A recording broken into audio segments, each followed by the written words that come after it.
You called your mixtape "Quarter Water Raised Me." Yep. What was the meaning behind that? Well, in New York, or I'm sure a lot of other cities got them. There's like 25-cent juices. They're called quarter waters.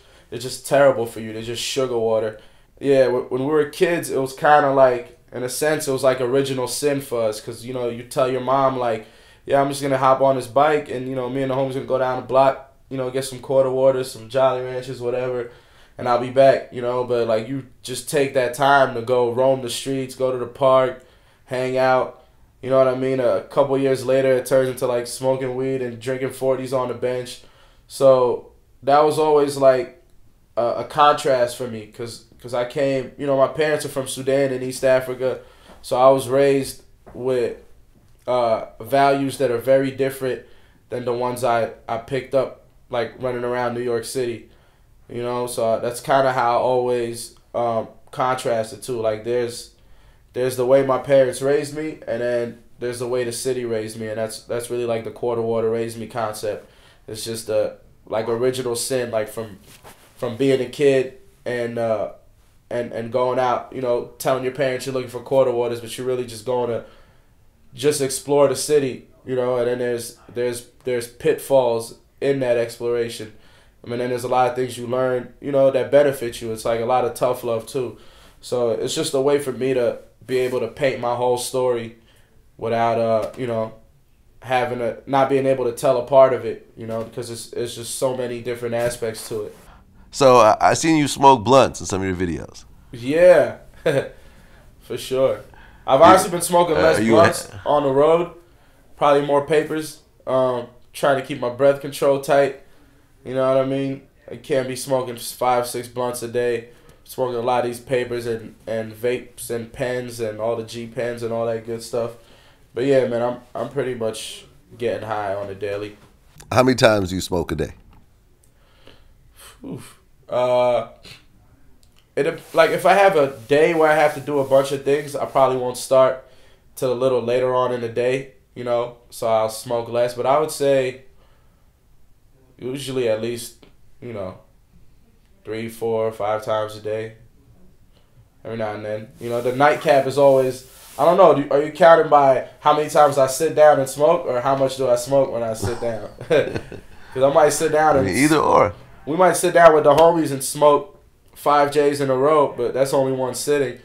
Then we might go break up and handle what we got to do, and then come back later and meet at the same crib and smoke again. But yeah, it's also a social thing for me in the sense that, like, I don't really smoke by myself. I don't sit there and get high by myself, but I get high with my producers. I get high with my niggas. We just hang out. It's always, I don't know. I just like it, man. I ain't gonna front. But I don't really just be smoking up, like, to the face at home. It's more of it's like sharing a drink with somebody. Like, you want to get up, what you doing? Yeah, let's smoke something. You sit down. I was with my nigga Kanai yesterday, Kanai Finch, who's does a lot of production in our team. He just did that Yo Gotti and Cole record, and I was working on this record. I needed him to play some bass on it and, like, switch out the kick. I picked up a little sack. I went over there. We was just rolling up and working. I mean, I'm lucky now that it doesn't hinder my productivity. That's the only time when it worries me. Like, if I wake up at like 10 a.m. and start smoking, my day's not gonna get anywhere. So I've learned to try to just get more shit done, and then sit down and smoke stress free. And then also the other good thing is, a lot of me being productive revolves around music, and when it comes to that, it never hinders me. It's just being like the task oriented shit. You don't want to do that when you're high. You don't want to send emails and reply to emails and check on your merch production and things of that nature. I try to keep a business day as much as I can, but when it's studio time, or when we're just chilling with the homies, or playing FIFA or NBA 2K, whatever the case may be, it's usually a joint or blunt not too far behind. You ever tried the edibles? Yeah. My boy Smoke Demon be having these edibles that be having me super lit. It's not my favorite thing. Personally, it's just a weird something about the high is a little funny to me. Like I prefer to smoke, but anytime like I got a flight or I gotta sit through TSA or something, it's always good to have an edible, eat it on the ride to the airport, and then you kind of just you're coasting. You know, you coast through all that bullshit of checking in for your flight and getting to your gate. Like it just makes it a way more pleasurable experience when you're high. What about the dabs? You ever tried those? Yeah, actually, I just got put on this last tour. We went to San Francisco. I met this girl who's a Stanford like PhD student, and she brought her whole dab setup to our hotel and just dabbed all of us out. And I mean, that's some other shit. I honestly can't even do like more than two of those. It just puts me on my ass. Like, there's nothing left for me after that.